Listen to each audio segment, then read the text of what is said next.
like a phoenix, born from the ashes.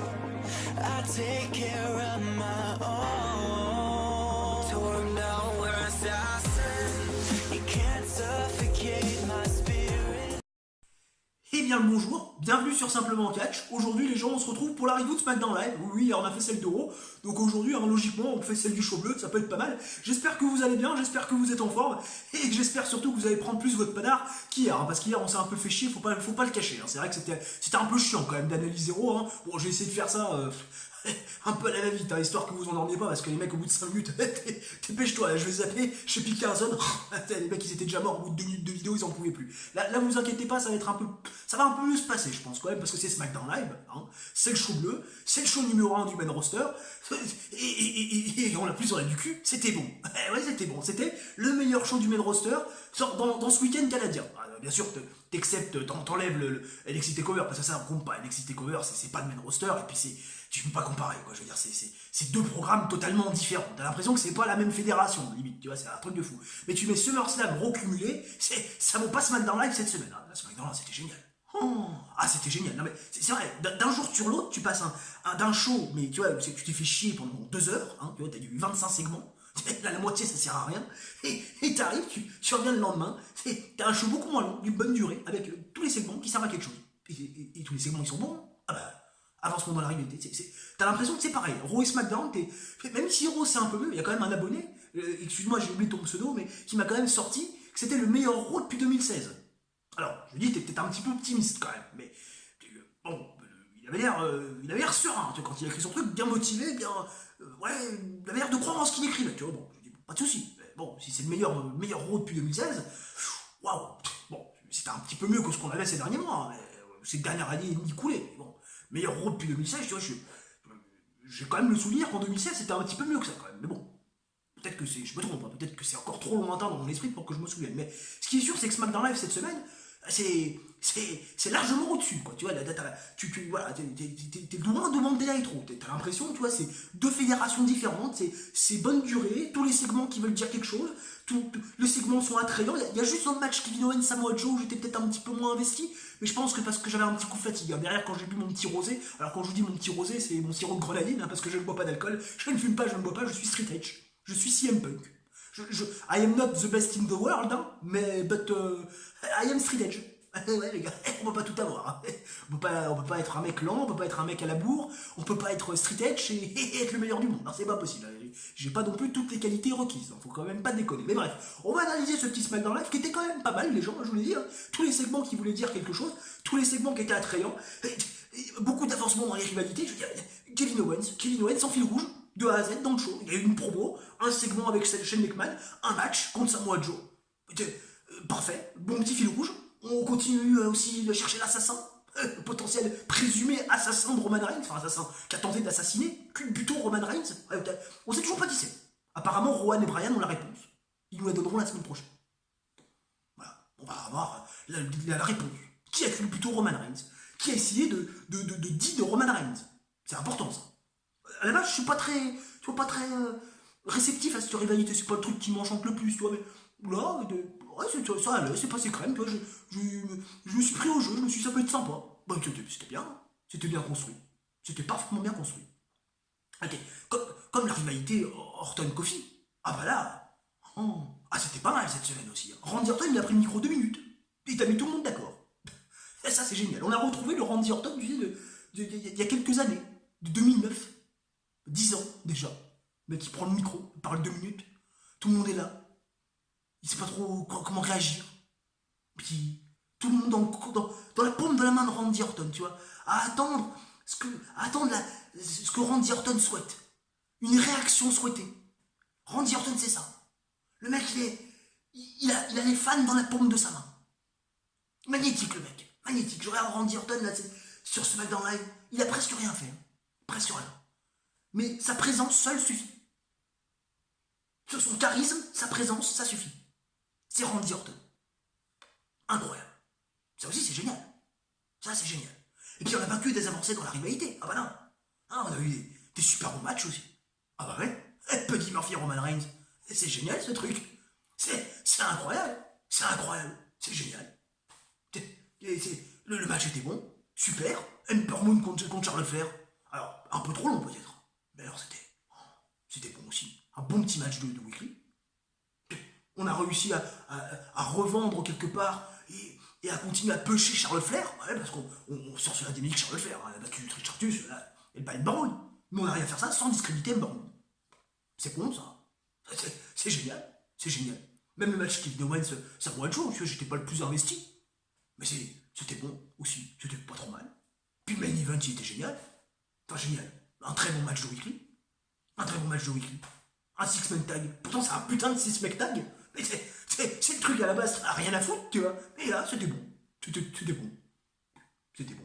Puis, tu vois, pour ce six-man tag, je devrais être un peu énervé. Il y avait les revivals. Qu'est-ce que foutent les revivals? C'est la fin du draft, là. Pas du draft, mais des Wildcard Rules. Wildcard Rules, c'était censé prendre fin à SummerSlam. C'était censé prendre fin à SummerSlam, mais Arrow, t'avais quand même R-Truth et Carmella, qui sont censés être à SmackDown, qui n'étaient pas là cette semaine à SmackDown, mais qui étaient là à Raw. Et puis t'as les Revival, ils ont fait Raw puis SmackDown. Ça serait censé m'énerver, tu vois. Mais ça m'énerve pas. Pourquoi? Parce que le match était bon, et puis alors les Revival à côté de Randy Orton, c'est la classe. Hein. Ah, c'est la classe. La Top Guy Team, là. Sans déconner. Ah, moi, ça m'intéresse.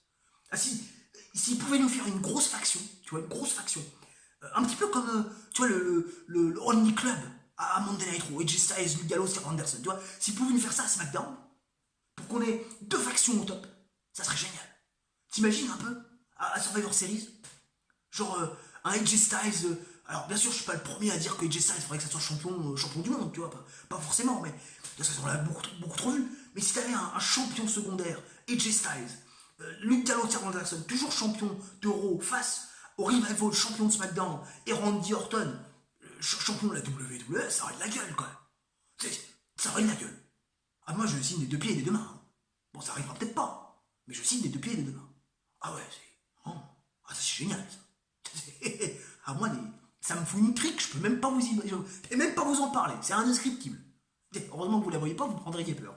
Ah bah c'était incroyable. Il va peut-être falloir que j'arrête ces genres de vannes parce que un jour je vais me faire signaler, tu vois. Il y a un enfant, des fois tu sais pas, il y a des gamins, ils sont très très jeunes, tu vois. T'imagines un gamin de 7 ans, parce que maintenant les gamins à 3 ans ils ont une tablette dans les mains. Hein. Ils vont sur YouTube, ils font tout ce qu'ils veulent. J'imagine bien le gamin. Maman, c'est quoi une trique? Oh, ah oui, non, attends, lui t'oublies, un petit signalement. Attends, mon pote, reste tranquille. Hein, bon là, voilà, parce qu'on sait jamais trop. Hein. On va essayer de se faire signaler. Peut-être que je vais être déconseillé au moins de 18 ans, tu vois, ça pourrait être pas mal. Je sais que Guillaume, limite, avait eu l'idée de le faire. Tu sais, à un moment donné, j'ai regardé sa dernière vidéo, là où je sais plus ce qu'il faisait. Il a ouvert un collier avec une machette. Ça aussi, ça peut être moins de 18, ça peut être pas mal. Tu sais, je sais pas, au moins tu préviens déjà ton public. On va se faire signaler, c'est peut-être un petit peu trop hardcore. Peut-être qu'ici aussi, ça va le devenir. Tu sais pas, bref. Mais en tout cas, un très très bon SmackDown Live, hein, vous l'aurez compris par rapport à mes dires. Mais vraiment, ce qu'il faut retenir de ce SmackDown Live, voilà, si on y a un point à retenir de ce SmackDown Live, c'est vraiment Kevin Owens, quoi. C'est vraiment Kevin Owens parce que les promos sont pas scriptés. Il n'y a rien de scripté. C'est naturel, ça sort de la bouche de Kevin Owens le plus naturellement possible. Même le truc, l'amende à $100 000, tu vois, d'habitude t'y crois pas. Bah là t'y crois parce que Kevin Owens, ou t'as envie d'y croire parce que Kevin Owens c'est vachement intense, vachement naturel. T'as l'impression qu'il joue pas de personnage, t'as l'impression que c'est sa vie, tu vois. Son personnage, c'est lui. Il joue pas Kevin Owens, il joue Kevin Steen. Ça, c'est génial. C'est génial. Il arrive même à te faire oublier à quel point Shane McMahon est détestable et mauvais en même temps. Ça aussi, c'est super. Je crois que c'est le seul qui arrive. Je crois que c'est le seul. Depuis que Shane McMahon a tourné heel, je crois que c'est le seul. Qui arrive vraiment à faire oublier le fait qu'il est détestable et mauvais en même temps. C'est super. Non, mais c'est vrai. Ça, c'est à retenir. Comme le fait que le titre WWE a jamais été aussi attrayant que depuis que Randy Orton est arrivé dans la title picture. Ça aussi, faut retenir les gens. Allez, faut retenir. Faut retenir. Ça, c'est à retenir. Ça, c'est absolument à retenir parce que on va avoir quelque chose pour le titre majeur de SmackDown qui, dans les prochaines semaines, risque d'être attrayant. Et ça n'a pas de prix. Hein. Ah, le divertissement, ça n'a pas de prix. Surtout quand tu parles de catch, quoi. Et surtout quand tu parles du titre de la WWE qui est loin d'être divertissant depuis quelques mois maintenant. Hein. Depuis la prise de pouvoir depuis le début du règne en fait de Bray Wyatt, donc en février 2017, jusqu'à aujourd'hui maintenant, règne de Kofi Kingston, c'est pas Jojo. Hein. C'est pas la folie. Hein. Ça c'est le moins qu'on puisse dire. Mais là c'est bon.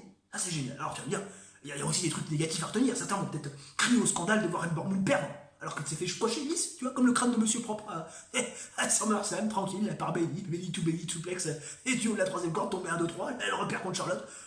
Ouais, mais bon, ouais, ça peut énerver certains, mais bon, elle perd contre la championne, puis elle perd contre Charlotte Flair, qu'est Charlotte Flair, quoi, donc bon, c'est pas si discrédité que ça. Non, moi je trouve qu'il y a des bons. Pareil, Buddy Murphy, il y en a qui pourraient peut-être être un petit peu déçus, tu vois, du booking de Buddy Murphy, notamment dans les segments backstage, où il joue un peu la fiotte. Mais Buddy Murphy, depuis qu'il est arrivé dans le main roster, il n'est plus le top guy. Donc finalement, peut-être qu'il craint 2-3 personnes aussi. Puis il perd contre Roman Reigns, très honnêtement. Tu vois, il a eu du momentum. Non, moi, rien à retenir de négatif. Hein. Honnêtement, rien à retenir de négatif. Moi ce show, c'était positif. Hein. Vraiment, les gens, moi j'ai pris mon pied, j'ai pris mon panard en regardant SmackDown Live. Et puis, j'espère que je prendrai mon panard en regardant Monday Night Raw la semaine prochaine. Parce que ouais, c'est la prochaine vidéo qui nous attend. Alors certains vont vous dire, allez, oui, dans 6 jours, la prochaine vidéo. Ouais, techniquement, la prochaine review, c'est seulement Monday Night Raw. Alors peut-être que je vous ferai un live, peut-être que, je sais pas, peut-être que j'aurai une idée de vidéo. Mais techniquement, normalement, la prochaine vidéo sera la review de Monday Night Raw. Si j'ai pas de motivation, si j'ai pas trop d'idées, hein, techniquement, ça sera la review du show rouge que je vous proposerai lors de la prochaine vidéo. Donc en espérant qu'il soit plus attrayant, mais d'ici là, les gens, n'hésitez pas à mettre un j'aime si la vidéo vous a plu, à vous abonner si ce n'est pas déjà fait, ça nous fera plaisir, activez la petite cloche aussi, n'oubliez pas, parce que si vous voulez absolument recevoir toutes les notifications, si YouTube fait bien son travail, il faut activer cette putain de cloche. Ring, ring, ring, c'est important. Hein. Et puis également, n'hésitez pas à me suivre sur les réseaux sociaux. Hein. Ils sont en haut sur le layout réalisé par Pierre. Mon petit Pierre, bisous sur la face droite pour ce magnifique layout, encore une fois. Hein. Vico Hams sur Twitter, Vico Hams sur Instagram, Vico Ismoney sur Twitter. Hein, voilà, on va pas inverser quand même les réseaux sociaux. De toute façon, ne m'écoutez jamais. Regardez ce qu'il y a d'écrit, c'est un petit peu mieux. Hein. Et puis, bien évidemment, on se retrouve dès la semaine prochaine, techniquement, s'il n'y a pas d'autres vidéos, si je n'ai pas de motivation d'ici là, pour la review de Monday Night Raw, donc de la semaine prochaine. Restez connectés, ciao bye bye, et bien sûr, on se retrouve très vite.